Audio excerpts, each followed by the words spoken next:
안녕하세요. 격리서당의 강경희입니다. 오늘은 부스 400을 하겠습니다. 그런데 300에서 약간 남은 획순이 5개 정도 남아서 300 마무리하고 400 시작하겠습니다.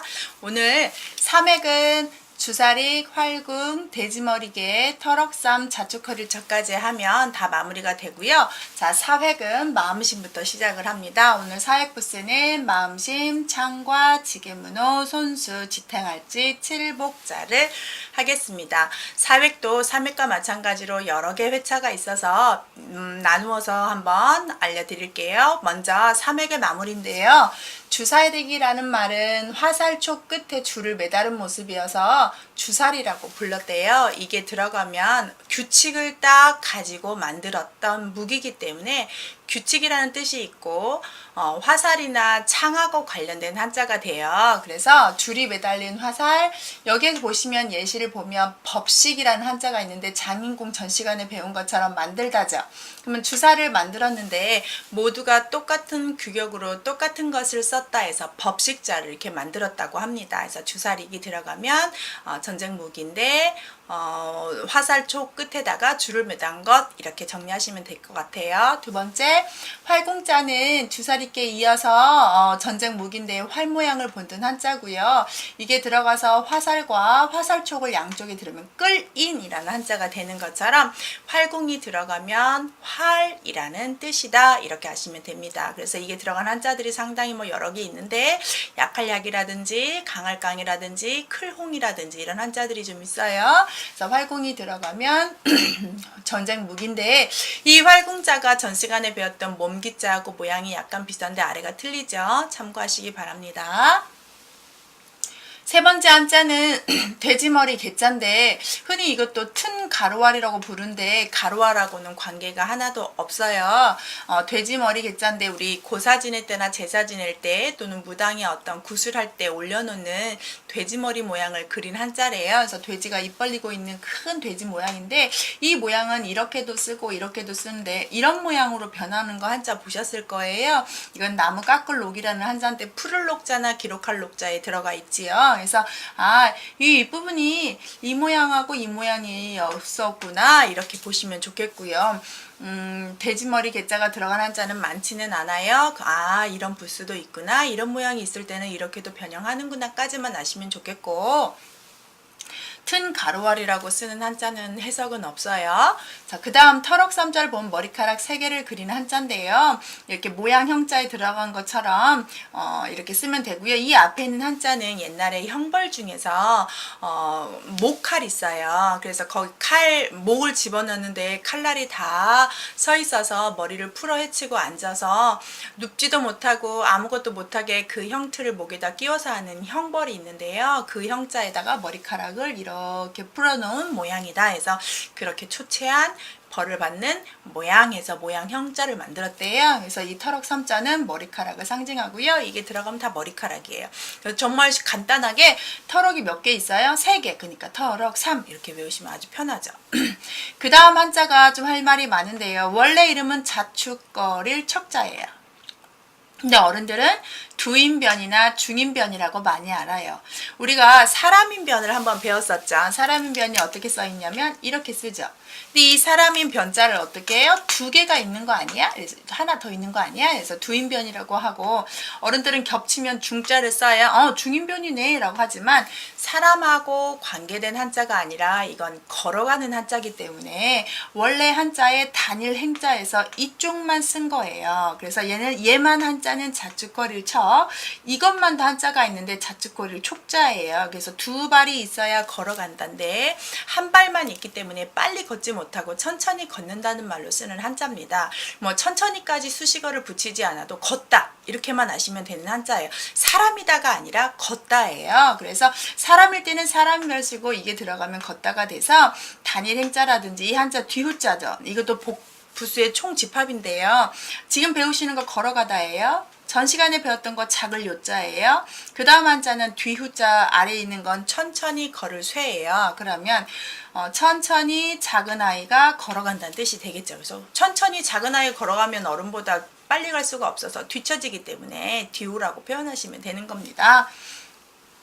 자축거를 척자 발음이 좀 특이하긴 하지만 걸어간다는 뜻이라는 건 꼭 기억하시고 사람이 아니라 걸어가다의 발입니다. 자, 주사릭, 활궁, 돼지머리개, 터럭삼, 자축거를 척해서 3획을 마무리했고요. 이제 새롭게 4획을 시작을 하는데요. 4획의 첫 번째 마음 심자를 보시면 마음 심장 모양을 본뜬 한자인데 이 마음 심자는 왼쪽으로 왔을 때 아래로 왔을 때 모양이 바뀌고요. 마음심이 들어가면 우리의 심리 상태, 생각하는 것 이런 것들을 다 관련되고 이런 마음과 관련된 것들이 얼마나 많아요. 그래서 한자 자체도 정말 많습니다. 한자 예시를 보면 이건 성품 성자인데요. 날생 옆에다가 마음을 집어넣어서 사람이 태어난 마음, 갖고 다니는 태어날 때부터 가지게 되는 마음, 성격할 때 성자가 되겠어요. 그 다음 위쪽에 함께 공자 쓰고 아래 마음심을 써서 마음과 몸을 함께 바치는 것이 진정한 공경이다 해서 공손할 공자가 되겠습니다. 그래서 마음심이 들어가면 사람의 심리 상태와 관계가 돼서 이렇게 오면 마음심 변이라고 읽고요. 아래로 오면 마음심 발이라고 읽습니다. 변이라는 말, 발이라는 말 제가 영상에 올려놨어요. 부스 위치에 따라서 붙이는 수식어 입니다. 그 다음 창과자는 주사리자에다가 칼만 집어넣은 건데 아주 뾰족뾰족한 긴 창을 뜻해요. 자루가 긴 창을 뜻해서 이게 들어가면 다 전쟁하고 관계가 되는 한자입니다. 그래서 싸움 전자 같은 데도 들어가고요. 앞에다가 사람인별 지어넣어서 사람들이 창을 들고 적군을 치다 해서 칠벌자가 되겠습니다. 그래서 창과 들어가면 전쟁이다, 무기다 이렇게 하시면 좋겠고요. 세 번째 저번 시간에 배웠던 주검시에다 점만 붙였죠. 이건 지게문이라고 해서 두 개의 문은 문문자를 쓰고요. 지게문호자는 문 한자가 상징하는 한자예요. 그래서 문하고 관련된 문이 있다는 얘기는 집에 방이 있구나 라고 해서 아래다가 모방을 써서 방방장을 만드는데 이 지게문호자는 한 가정의 주인이 되는 사람을 우리가 호주라고 하고 그 집에 사는 사람들 다 문서에 적으면 호적이라고 하잖아요. 그것처럼 그럴 때 쓰는 호자예요. 이 지게문은 문 한짝인 문을 지게문이라고 하더라 해서 문호라고도 하고 지게문호라고 하고 또는 지게호라고도 하는 책도 있는데 문 한짝을 그린 한자라고 하시면 좋겠고 그 다음 손수가 아주 중요한 부수죠. 마음심에 마음심 손수는 안 쓴 한자가 없는데 손 모양인데 제일 중요한 게 이거예요. 손수가 왼쪽으로 오면 이 모양을 변해서 제방변이라고 부르는데 이유는 자 제주제자하고 모양이 비슷해서 쓰는 말이래요. 제주제와 모양이 비슷해서 제방변 이렇게 표현하고 너무 어려우면 손수변이라고 하시면 좋고요. 손수가 그냥 들어간 것보다 이 손수변으로 쓰는 한자가 너무 많아요. 그러니까 이게 들어가면 이거 뭔자지? 라고 하지만 이 부수는 손이구나. 그럼 이 손하고 관련되는 한자구나. 이렇게 해석 들어가면 거의 반절은 맞습니다. 그럼 여기서 제주기자를 보시면 손에다가 뒤에 있는 한자가 발음을 주는 건데 바로 아랫자리에 있는 지탱할지가 주는 거예요. 그래서 지 발음이 기가 돼서 제주기. 뒤에 있는 한자는 손가락 지가 되는 데 앞에 있는 한자가 손이 뜻이 되고 뒤에가 지자 발음이어서 손가락지. 그래서 우리가 엄지, 검지 이럴 때 쓰는 지자예요.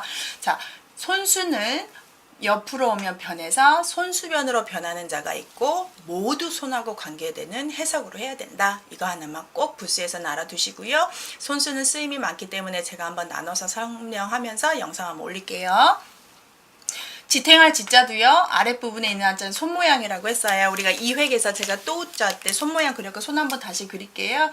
이 모양이 이쪽 모양이 이렇게 온 거고 하나 남는 것이 이렇게 온 거예요. 그래서 이 한자는 손모양이고 위에다가 나무 막대기를 딱 이렇게 들고 있어서 자기 몸을 지탱해주는 지팡이처럼 지탱해주고 있다. 그래서 지탱할지를 쓰면 되겠습니다.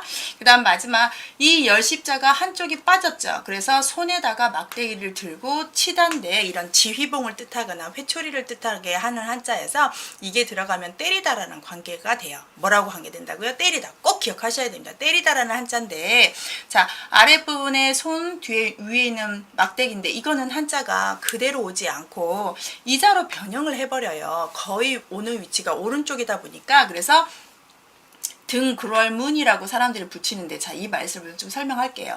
손에다 막대기를 들고 칠복자인데 때리다 라는 뜻인데 사람들이 등굴월문이라고 하는 이유는 우리가 이 모양으로 쓰면 그럴 문자처럼 보여요. 그래서 언뜻 봤더니 그럴 문하고 비슷하게 생겼네. 그러면 그럴 문자랑 등, 같을 등, 같나 보다 해서 등 그럴 문이라고 불러요. 둥 그럴 문이 아니고 등 그럴 문자입니다. 그럴 문과 같은 모양이다. 근데 그럴 문하고 관계되는 한자가 있을까요, 없을까요? 하나도 없어요. 그냥 모양이 그래서 그런 거고, 얘가 붙이는 이름 때리다. 때리다만 아시면 좋겠어요. 그래서 이 가르칠 교자를 보시면 앞에가 효도효자의 변형자고요. 뒤에가 회초리를 뜻해서 부모한테 함부로 하거나 바르게 못하는 불효자가 있다면 때리면서라도 가르쳐야 되지 않겠느냐라고 해서 가르치기를 이렇게 만든데요. 여러분이 꼭 아실 것은 이게 원래 때리다라는 한자지만 이 모양으로 꼭 변형수 쓰고 해석은 똑같이 때리다라고 한다. 모양을 어른들이 등 그럴문이라고 하지만 그럴문하고는 관계된 한자는 하나도 없다. 이렇게 정리를 하시면 좋겠습니다. 자, 오늘 3획 마무리하고 4획을 정리했습니다. 제가 오늘 강조하고 싶은 것들이 상당히 많은데요. 주사릭에서 칠복까지 영상 반복해서 보시고 많이 쓰는 부수들이 많아요. 마음씨라든지 손수라든지 칠복자라든지 이런 중요한 부수들은 꼭 기억하고 있다가 부수는 뜻을 담당합니다. 이걸 알지 못하면 읽을 수가 없고 뜻을 해석할 수가 없으니까 꼭 기억하시기 바래요. 다음 시간에 만나겠습니다. 구독 부탁드려요. 수고했어요.